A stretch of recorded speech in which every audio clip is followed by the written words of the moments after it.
بسم اللہ الرحمن الرحیم الحمد للہ رب العالمین والصلاة والسلام علی سید المرسلین وعلی آلہ وصحبہ اجمعین۔ آج ہم 7ویں پارے سے بات شروع کریں گے، اور 7واں پارہ جس میں سورۃ المائدہ کا کچھ حصہ ہے، اور اس کے بعد پھر اسی پارے میں سورۃ الانعام کا بھی آغاز ہو جاتا ہے۔ اور اس میں جو آیات ہم دیکھ رہے ہیں اس میں جو آیات نمبر 87 سے لے کر 108 تک، تو یہ وہ اس سورت کا 5واں پیراگراف ہے جس میں مشرکین مکہ سے مجادلہ کیا گیا اور متفرق احکام شریعت بیان کیے گئے۔ اس میں ہم دیکھتے ہیں کہ ہمیں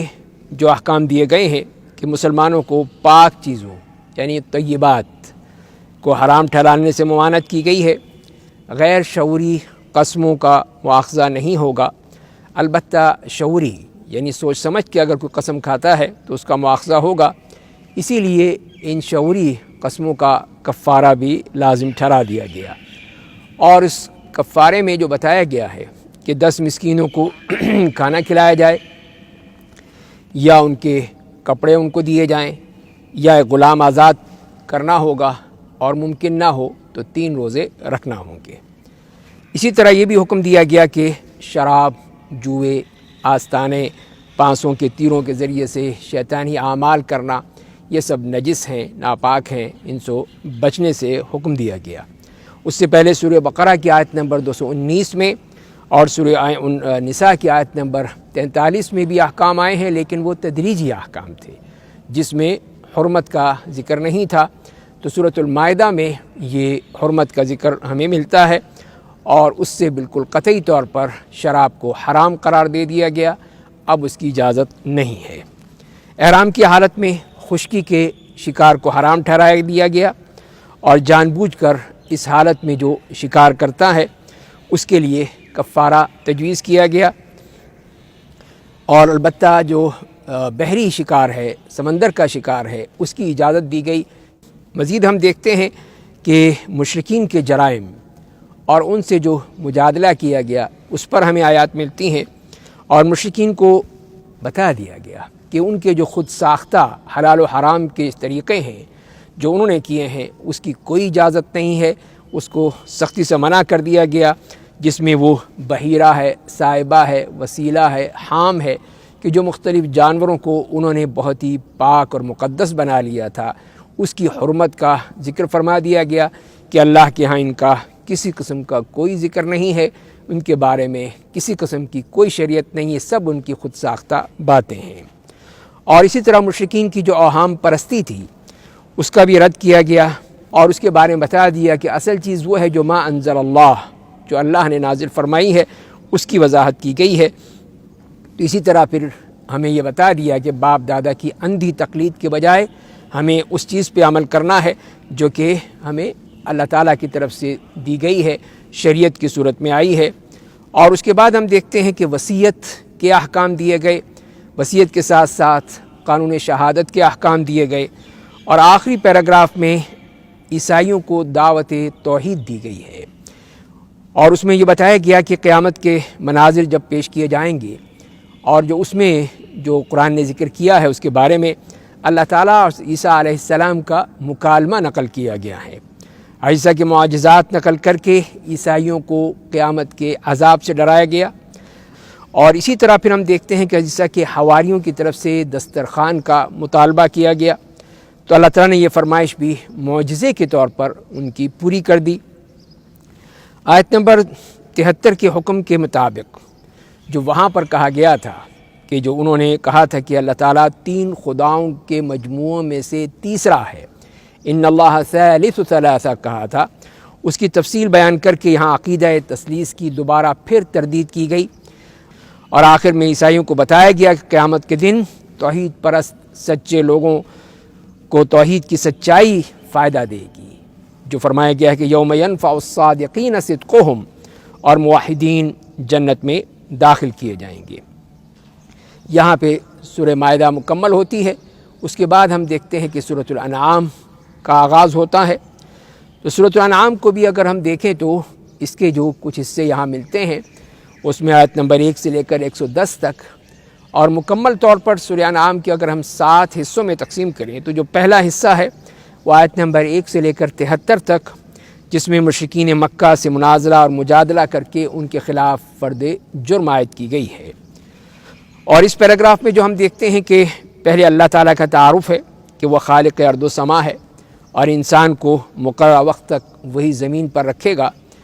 اور وہی مکمل علم رکھتا ہے۔ پھر مشرکین مکہ کے خلاف فرد جرم عائد کی گئی ہے۔ مشرکین مکہ مخلوق کو خالق کے برابر سمجھتے ہیں، شک میں مبتلا ہیں، ہر محکم دلیل کے باوجود اعراض و اجتناب کا رویہ اختیار کرتے ہیں، حق کو جھٹلا کر اس کا مذاق اڑاتے ہیں،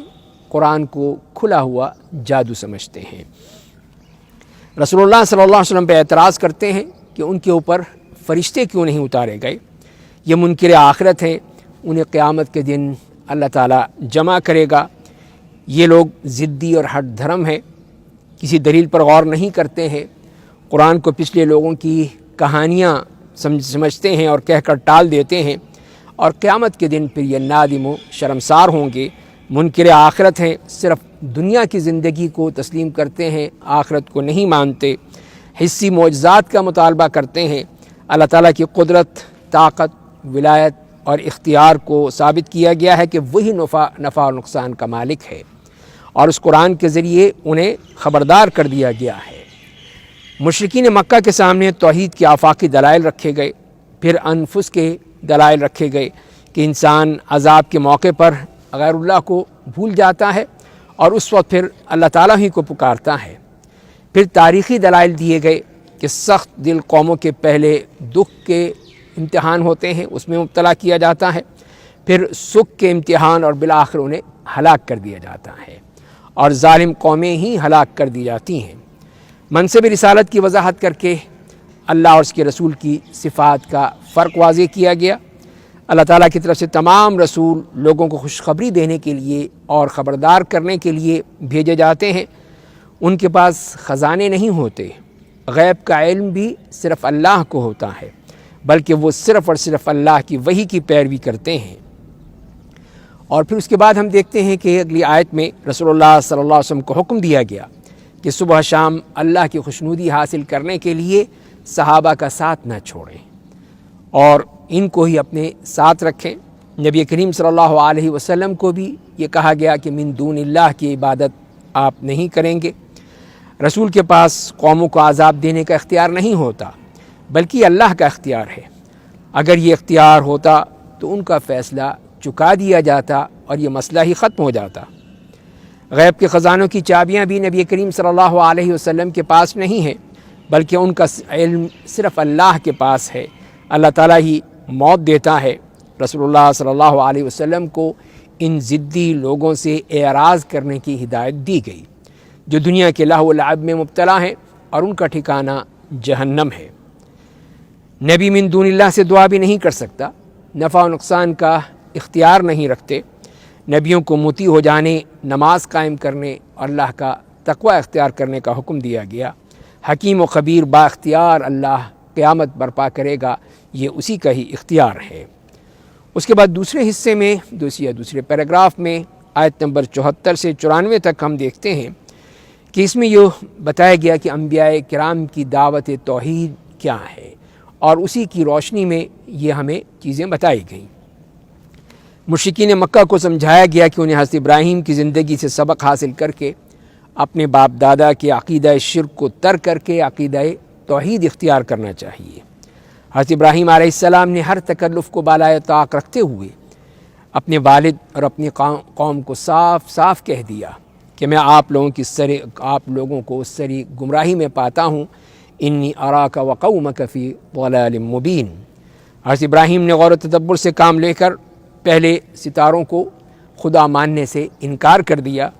پھر چاند اور پھر سورج کو، اور بالآخر اس نتیجے پر پہنچے کہ زمین و آسمان کا خالق صرف اللہ ہے اور وہی عبادت کے لائق ہو سکتا ہے۔ حضرت ابراہیم علیہ السلام کی قوم نے بھی مشرکین مکہ کی طرح اپنے خداؤں کی مار سے حضرت ابراہیم کو ڈرایا، لیکن وہ غیر اللہ کی تخویف سے بالکل نہیں ڈرے، اور یہی بتایا کہ اہل توحید ہی کو امن حاصل ہو سکتا ہے، اہل شرک اور اہل ظلم کے لیے کوئی امن نہیں ہے۔ اللہ تعالیٰ نے حضرت ابراہیم کو دلیل و برہان کی حجت عطا کر کے ان کے درجات بلند کیے۔ حضرت ابراہیم کے بعد دیگر انبیاء کی دعوت توحید کا ذکر کر کے مشرکین مکہ کو توحید کی دعوت دی گئی۔ تو چنانچہ ہم دیکھتے ہیں کہ یہاں پہ 17 انبیاء کرام کا تذکرہ فرمایا گیا، جس میں حضرات اسحاق، یعقوب، نوح، داؤد، سلیمان، ایوب، یوسف، موسیٰ، ہارون، زکریا، یحییٰ، عیسیٰ، الیاس، اسماعیل، یونس، یسع اور لوط علیہم السلام کا ذکر کیا گیا، اور ان سب کو بھی توحید کی دعوت دی گئی تھی۔ اگر یہ جلیل القدر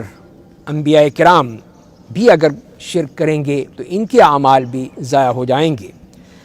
مشرکین مکہ کو بتایا گیا کہ انہوں نے اللہ تعالیٰ کی ذات و صفات کی طرح صحیح ادراک نہیں کیا، اسی لیے وہ گمراہی میں پڑ گئے ہیں۔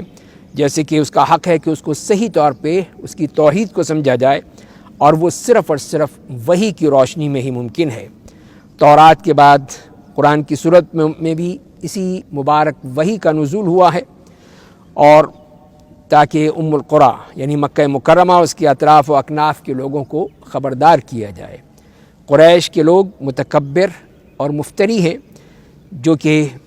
اللہ کے حکم کو نہیں مانتے، ان کو اس عذاب سے اور عالم نزا سے ڈرایا گیا۔ مشرکین مکہ کے خود ساختہ عقیدہ شفاعت کی تردید کی گئی، اور آخر میں پھر دیکھتے ہیں کہ اس بارے میں جو ابطال شرک اور اس بات توحید کے لیے آفاقی دلائل دے کر ان سے بھرپور مناظرہ کیا گیا، اور مجادلہ کر کے بتایا گیا کہ اصل وہ چیز ہے جو کہ اللہ تعالیٰ کے احکام کے مطابق ہے، اللہ تعالیٰ کی صفات ہیں، اور وہ جو خود ساختہ شریعت ہے وہ کسی طور پہ بھی قابل قبول نہیں ہے۔ اللہ تعالیٰ ہمیں قرآن کو سمجھنے، پڑھنے اور عمل کرنے کی توفیق عطا فرمائے۔ وآخر دعوانا ان الحمد للہ رب العالمین۔